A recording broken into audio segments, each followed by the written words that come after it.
मैं Praveen Kumar Chaudhary, senior lecturer physics.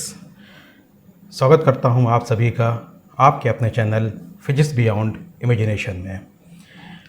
आज के इस टॉपिक में हम लोग डिस्कस करेंगे कि एक डायपोल द्वारा अपनी निरक्षीय स्थिति में कितनी इलेक्ट्रिक फील्ड बनेगी। Electric field intensity due to your dipole at equatorial position. इससे संबंधित मैं और भी वीडियोस बना चुका हूं, उन सब का लिंक्स मैं आपको डिस्क्रिप्शन बॉक्स में प्रोवाइड करा दूंगा, वहां से आप उसको देख सकते हैं। तो चलिए डिटेल से डिस्कस करते हैं electric field intensity due to dipole at equatorial position. इस टॉपिक में हम लोग देखेंगे कि एक डायपोल अपने इक्वेटोरियल प्लेन में कितनी इलेक्ट्रिक फील्ड प्रोड्यूस करेगा या बनाएगा, और उस इलेक्ट्रिक फील्ड का मैग्नीट्यूड और डायरेक्शन क्या होगा। उससे पहले हम लोग समझते हैं कि इक्वेटोरियल लाइंस और इक्वेटोरियल प्लेन्स होता क्या है। सपोज़ हम लोग यहाँ पर एक डायपोल ड्रॉ कर लेते हैं। डायपोल एक टू चार्ज सिस्टम होता है, -q एंड +q, और इनके बीच की डिस्टेंस होती है 2l। इस डायपोल पर हम इसके सेंटर में एक परपेंडिकुलर ड्रॉ करते हैं। ये इस डायपोल का सेंटर है, इस पे परपेंडिकुलर ड्रॉ करते हैं, तो उस परपेंडिकुलर को हम बोलेंगे इक्वेटोरियल लाइन। लेकिन ये लाइन एक नहीं है, इस तरह की बहुत सी लाइनें हो सकती हैं। अभी इसको हम 2 डायमेंशनली देख रहे हैं, अगर इस पूरे को हम 3 डायमेंशनली देखें तो इस तरह की कई अनगिनत लाइनें हो सकती हैं। जैसे कि एक लाइन ये हो सकती है, पीछे की तरफ जाएगी, 3 डायमेंशनली जाएगी, और ये सेंटर पर 90 डिग्री का एंगल क्रिएट करेगी। इस तरीके से एक लाइन ये भी खींच सकती है, इस तरह से एक लाइन ये भी हो सकती है। इस तरह से यहाँ पर कई सारी लाइनें जो हैं बन सकती हैं 3 डायमेंशनली, जो कि सेंटर पर परपेंडिकुलर बनाएंगी। और ये सारी पॉसिबल लाइंस एक प्लेन के अंदर लाई करेंगी, और उस पूरे प्लेन को हम बोलेंगे इक्वेटोरियल प्लेन। चलिए हम लोग फिगर में भी समझ लेते हैं कि यहाँ पर हमारे पास है -q एंड +q एक डायपोल है, टू चार्ज सिस्टम है, और इस डायपोल के सेंटर O से हमने यहाँ पर एक परपेंडिकुलर को ड्रॉ किया है, और इस परपेंडिकुलर को इस डायपोल की इक्वेटोरियल लाइन हम बोलेंगे। और इसी इक्वेटोरियल लाइन पर हमने एक पॉइंट P को यहाँ पर कंसीडर करा है, पॉइंट P को कंसीडर किया है, और इस पॉइंट P पर हमको इलेक्ट्रिक फील्ड की इंटेंसिटी, उसका मैग्नीट्यूड और उसका डायरेक्शन यहाँ पर हमको फाइंड आउट करना है। इस चीज़ को फाइंड आउट करने के लिए हमें क्या करना होगा, पॉइंट A से पॉइंट P को मिलाना होगा, पॉइंट B से पॉइंट P को मिलाना होगा। तो इस तरीके से हमको यहाँ पर एक ट्रायंगल मिल जाएगा, ट्रायंगल APB। ये ट्रायंगल APB एक आइसोसेलेस ट्रायंगल होगा, समद्विबाहु त्रिभुज होगा। आइसोसेलेस ट्रायंगल उसे कहते हैं जिसकी आमने सामने की आर्म्स बराबर होंगी, और इन आमने सामने की आर्म्स के सामने के एंगल्स भी आपस में बराबर होंगे। यानी कह सकते हैं कि arms AP equal to arm PB and angle PAO equal to angle PBO। और यहाँ पर हम ये भी कह सकते हैं कि इस पॉइंट P से -q की डिस्टेंस बराबर होगी, और पॉइंट P से +q की डिस्टेंस बराबर होगी। और इस फिगर से हमको ये भी दिखाई पड़ रहा है कि +q पॉइंट P पर एक इलेक्ट्रिक फील्ड क्रिएट करेगा, और -q भी पॉइंट P पर एक इलेक्ट्रिक फील्ड को क्रिएट करेगा।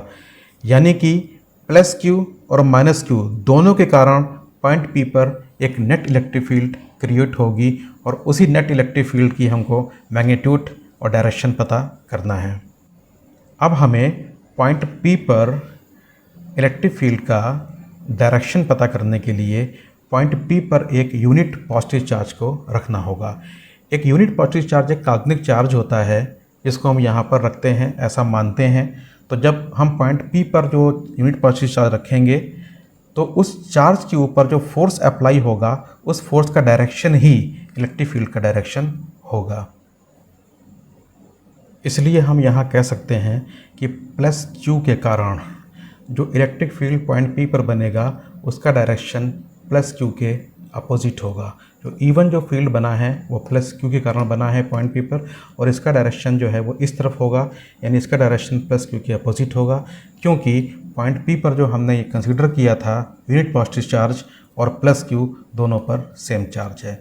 और इसके अपोजिट माइनस क्यू के कारण जो यहाँ पॉइंट पी पर इलेक्ट्रिक फील्ड बनेगा वो बनेगा E2, और इसका डायरेक्शन जो है वो माइनस क्यू की तरफ होगा, क्योंकि पॉइंट पी पर जो कंसीडर चार्ज किया गया है वो प्लस जो यूनिट पॉजिटिव चार्ज है और ये माइनस है, यानी दोनों पर अपोजिट चार्ज है। इसलिए माइनस क्यू के कारण जो इलेक्ट्रिक फील्ड प्रोड्यूस होगा E2 वो माइनस क्यू की तरफ होगा।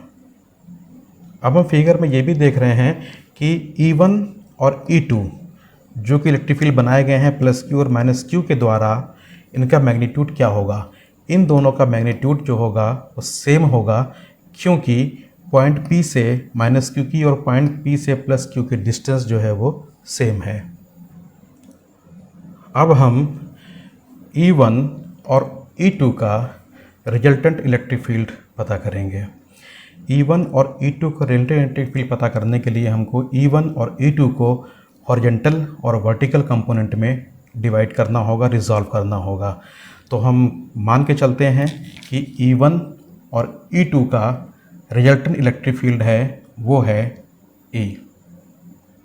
फिगर से हम लोग देख रहे हैं कि वर्टिकल कंपोनेंट ऑफ E1, यानी जो E1 इलेक्ट्रिक फील्ड है उसका वर्टिकल कंपोनेंट है E1 equal to E1 sine theta. E1 का वर्टिकल कंपोनेंट है E1 equal to E1 sine theta, और E1 का जो हॉरिजॉन्टल कंपोनेंट है वो इस तरफ होगा, और वो होगा E1 equal to E1 cos theta. E1 equal to E1 cos theta, यानी E1 के यहाँ पर ये हो गया वर्टिकल कंपोनेंट और E1 का हो गया ये ओरिएंटल कंपोनेंट।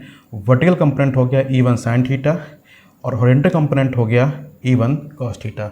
सिमिलरली जो यहाँ पर इलेक्ट्रिक फील्ड बना है जो E2, इसको भी यहाँ पर दो पार्ट्स में रिजॉल्व कर दिया है, वर्टिकल और ओरिएंटल कंपोनेंट में।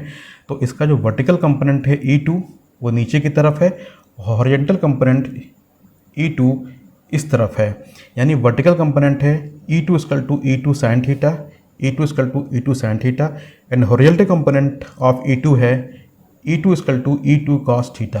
तो E2 को यहाँ पर टू पार्ट्स में रिजॉल्व हो गया, vertical component E2 sine theta and horizontal component E2 cos theta.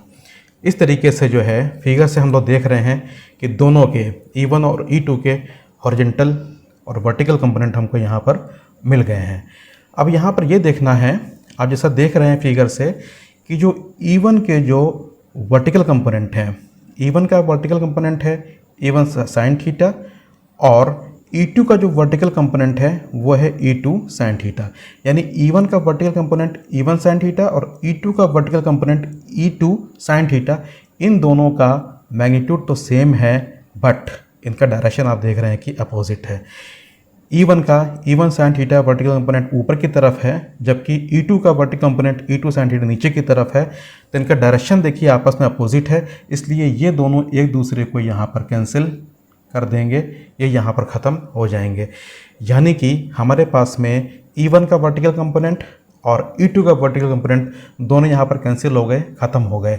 यानी कि हमारे पास में यहाँ पर ये ख़त्म हो गया और E2 का वर्टिकल कंपोनेंट ये ख़त्म हो गया। अब हमारे पास में यहाँ पर बचे E1 का हॉरिजॉन्टल कंपोनेंट और E2 का हॉरिजॉन्टल कंपोनेंट। सिर्फ ये कंपोनेंट हमारे पास में दो बचे E2 के, और ये E1 का हॉरिजॉन्टल कंपोनेंट और E2 का हॉरिजॉन्टल कंपोनेंट, दोनों का आप देख रहे हैं कि डायरेक्शन जो है वो सेम है, जो कि नेट रिजल्टेंट इलेक्ट्रिक फील्ड के डायरेक्शन की तरफ ही है। यहाँ से ये हमको मिल रहा है कि दोनों के डायरेक्शन यहाँ पर सेम हो गए, यानी कि E1 का horizontal component E1 cos theta और E2 का horizontal component E2 cos theta, दोनों का मैग्नीट्यूड भी सेम है और डायरेक्शन भी सेम है, और इन दोनों का डायरेक्शन जो है वो नेट इलेक्ट्रिक फील्ड के डायरेक्शन की तरफ है। तो इस तरह से पॉइंट P पर हमको नेट या रिजल्टेंट इलेक्ट्रिक फील्ड मिलेगा, वो होगा equal to E1 cos theta plus E2 cos theta. आप देख रहे हैं कि दोनों ही यहाँ पर ओरिएंटल कंपोनेंट आए, वर्टिकल कंपोनेंट वहाँ से कैंसिल हो चुके थे, तो इन दोनों का यहाँ पर टोटल हो गया, जोड़ हो गया। बट एक फार्मूला हम लोग जानते हैं इलेक्ट्रिक फील्ड इंटेंसिटी का होता है E=1/4πε0 के Q/r², और इसको इक्वेशन नंबर 1 हम लोग कंसीडर यहाँ पे कर लेंगे। ये फार्मूला पता है। इस फार्मूले के अकॉर्डिंग जो हम E1 जो निकलेगा पॉइंट P पर, जो E1 होगा वो यहाँ पर बन जाएगा E1=1/4πε0 के Q/r²। तो E1 के लिए पॉइंट P से प्लस Q की जो डिस्टेंस है वो है √r² प्लस l²। तो ये मिल जाएगा आपको r² प्लस l² √ और इसका होल स्क्वायर। तो ये सॉल्व कर देंगे। यहाँ पर √ लगा है, स्क्वायर लगा है, तो √ यहाँ से हट जाएगा, तो आपको पता ही होगा। तो जो हमारे पास में निकल के आएगा वो होगा E1=1/4πε0 के Q/r² प्लस l²। इसको हम लोग मान लेंगे क्वेश्चन नंबर 2। सिमिलरली अब हम लोग जो है E2 के लिए भी यही फाइंड आउट कर लेते हैं। सिमिलरली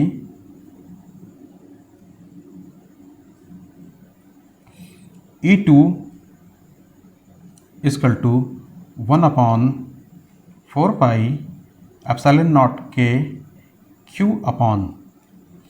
अब हमको E2 के लिए फाइंड आउट करना है। पॉइंट P से E2 की ये है, और E2 के लिए पॉइंट P से A के डिस्टेंस जो है वो r² प्लस स्क्वायर है, जो कि सेम है।